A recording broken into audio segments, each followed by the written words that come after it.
aproveitar esse ambiente rico de liberdade da praia para falar sobre o crime de violência psicológica contra a mulher.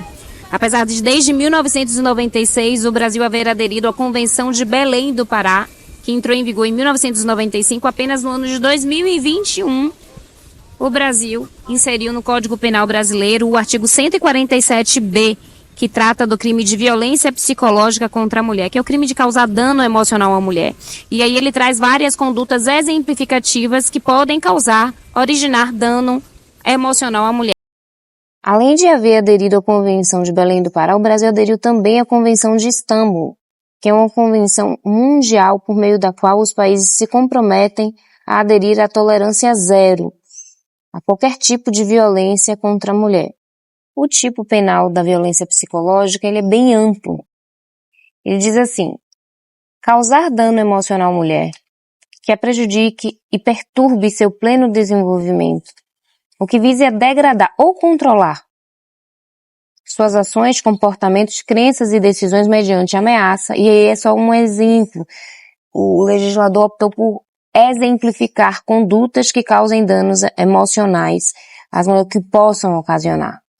E aí ele cita ameaça, constrangimento, humilhação, manipulação, isolamento, chantagem, ridicularização, limitação dos direitos de vir ou qualquer outro meio que cause prejuízo à sua saúde psicológica e autodeterminação. E a questão é, se houver lesão à saúde psicológica, a gente está falando de lesão corporal. Se houver um transtorno de estresse pós-traumático, um CID especificado, relatório médico, se houver um transtorno de ansiedade generalizada, se houver depressão ou qualquer outra doença psicológica, qualquer dano psicológico que seja decorrente de uma doença, é lesão corporal, não é mais violência psicológica.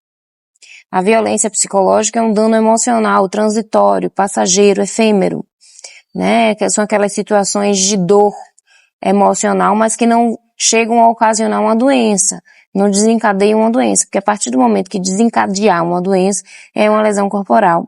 E aí a pena vai ser maior, vai ser mais abrangente.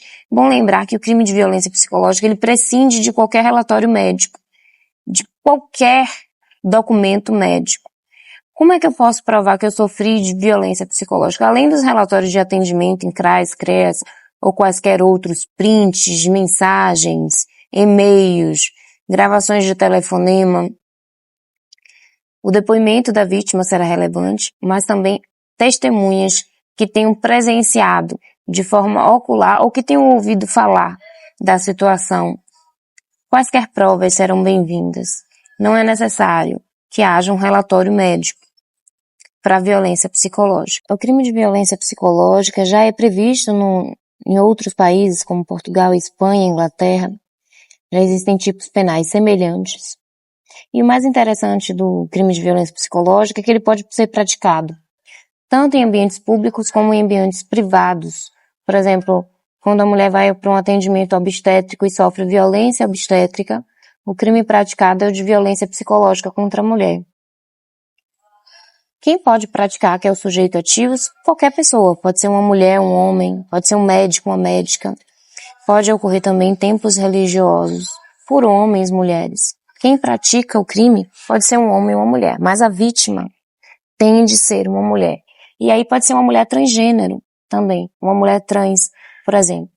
O que interessa é a questão da vulnerabilidade de gênero no caso de crime de violência psicológica. A prática de violência, ela pode desejar ou não que ocorra o evento danoso. Então pode ser que o resultado seja alcançado com dolo, com intenção ou sem intenção, com culpa. Vamos exemplificar o crime de violência psicológica. Quando o homem chega em casa e quebra tudo da mulher, ele pega objetos pessoais em comum do casal e quebra também objetos que sejam exclusivamente da mulher, com o intuito de impor seus atos de masculinidade, de virilidade e no intuito de menosprezar a fragilidade ou vulnerabilidade feminina.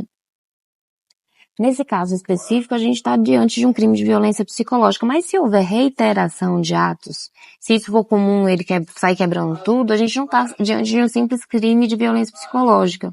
E aí a gente já dá um upgrade para o crime de perseguição. Agora tem uma questão, no mínimo, inusitada, porque o crime de violência psicológica ele é de ação penal incondicionada, ou seja, basta que o Estado tome conhecimento que ele já deflagra ali uma investigação. Crime de perseguição é condicionado à representação, ou seja, a vítima tem de ir à autoridade requisitar e pedir, ali clamar, praticamente implorar, né, para quem atua na área, para que a investigação seja deflagrada. Por isso que muitas vezes é interessante que procure logo o Ministério Público.